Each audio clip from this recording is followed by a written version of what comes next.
Let's see this question. The question is given as a electric dipole is placed at an angle 45 degree with the electric field of intensity 10 raised to the power 7 Newton per coulomb. It experiences a torque of 15 into 10 raised to the power 2 Newton meter. What will be the magnitude of charge on dipole if it is 5 centimetre long?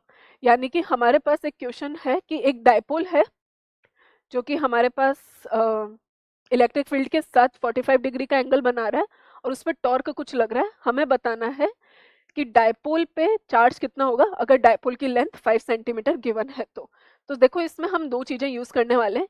एक तो हमारे पास torque होता है P cross E, जहां पे P क्या है dipole moment, E क्या है इलेक्ट्रिक फील्ड. अगर हम इसकी मैग्नीट्यूड की बात करें तो ये होता है हमारे पास PE साइन थीटा, जहां पे थीटा क्या हो जाता है angle between dipole and electric field.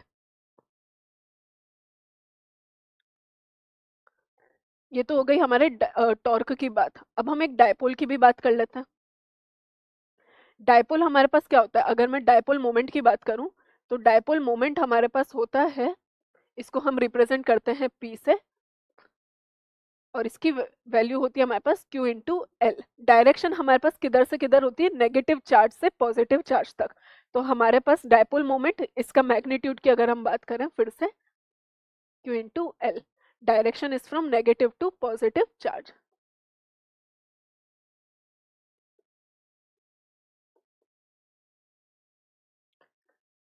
तो बस इन्हीं बातों का हमको यहाँ पे इस्तेमाल करना है. चलो देखते हैं. हमारे पास टॉर्क हमको गिवन था. अब क्वेश्चन में जो जो डेटा गिवन है हम लिखते जाते हैं. सबसे पहले torque is equal to PE sine theta.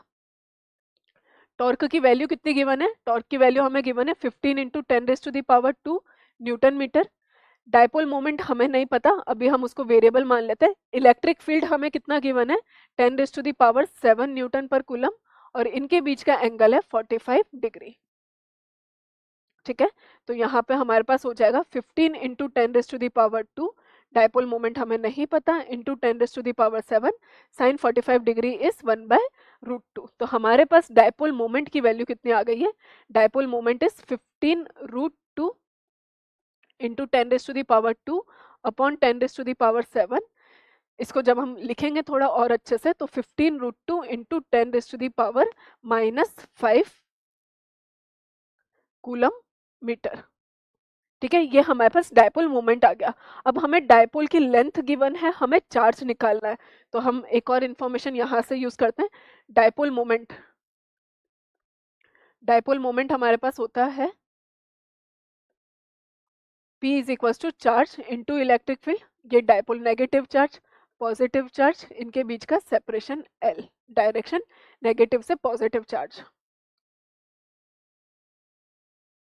ये -Q चार्ज नेगेटिव से पॉजिटिव और ये सेपरेशन L हो जाता है. तो हमारे पास डायपोल मोमेंट की वैल्यू कितनी आई थी, dipole moment was 15√2 into 10 raise to the power -5.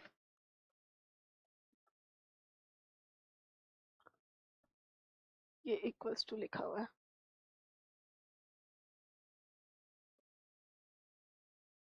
Charge हमें निकालना है. लेंथ कितनी गिवन है बेटा, length is given as 5 centimetre.